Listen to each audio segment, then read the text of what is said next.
It's 3 a.m. The coat on the chair looks like a person standing in the corner of the room. You know it's a coat. You hung it there yourself hours ago. And still, for one full second, your whole body treats it like a threat.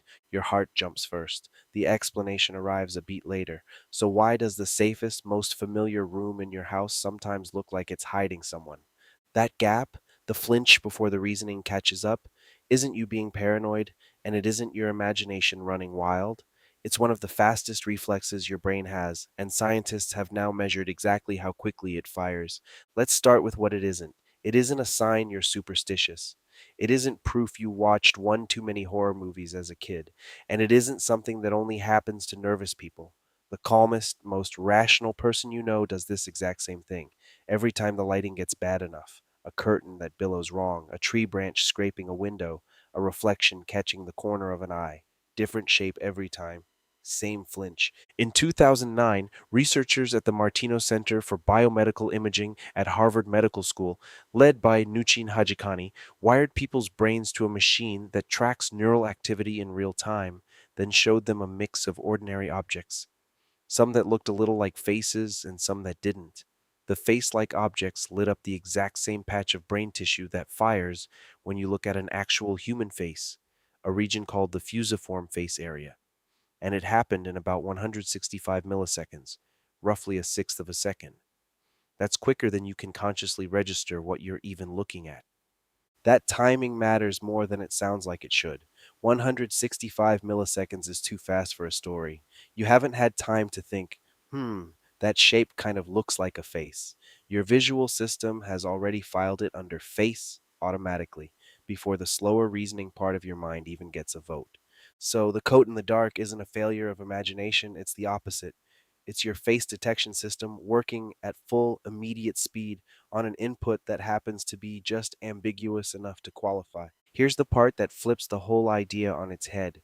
A skeptic might say this is just an overactive imagination, that jumpy people see monsters and calm people don't. But the brain scans don't back that up. The fusiform face area fires at the same speed, in the same location, whether the person watching is anxious or completely unbothered. It isn't a personality quirk. It's standard equipment, running the same split-second program in every human brain tested. So, why would evolution build a system that keeps mistaking coats for people, shadows for strangers, branches for hands? In 2001, evolutionary biologist Randolph Nesse, then at the University of Michigan, gave that trade-off a name, the smoke detector principle. A cheap false alarm costs you almost nothing. One startled heartbeat, 1 second of feeling silly. But a missed real threat, even a single time, could cost you everything. When the two outcomes are that lopsided, the winning strategy was never accuracy. It was paranoia. Any ancestor whose brain waited for 100% certainty before reacting to a shape in the dark eventually met a real predator or a real attacker and didn't live to pass that patience on. The ones who flinched first and asked questions later are the ones you're descended from. You're not imagining the world as more dangerous than it actually is.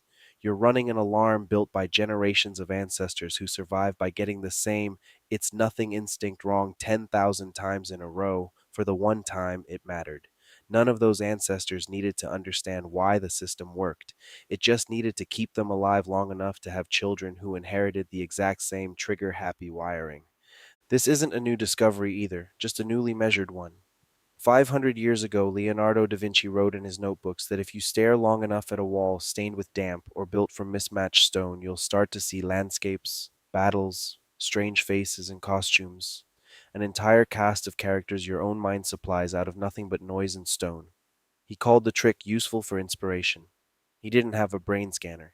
He'd simply noticed, the old-fashioned way, that the human eye is a compulsive face finder 5 centuries before anyone could measure the exact moment it happens. So the next time a shadow snaps into a shape that isn't there and your body reacts before your mind has caught up, that's not you being irrational. That's a very old detector doing precisely what it was built to do. Assume the worst, cheaply, over and over, so that on the one occasion the shadow is real, you're already moving. None of this was ever a decision you made. Your fusiform face area doesn't wait for permission. It decides before you've finished blinking, before you've thought a single word about it, and it's running that same check every time the light gets low enough to leave room for doubt. A parking garage, an empty hallway, a house that's gone just a little too quiet. And if a code on a chair can convince your own brain there's a stranger in the room in under 2/10 of a second, wait until you see how much faster it moves for something with no face at all. A curve in the grass, a shape on the trail, the kind of danger your brain learned to fear long before it ever learned to fear people.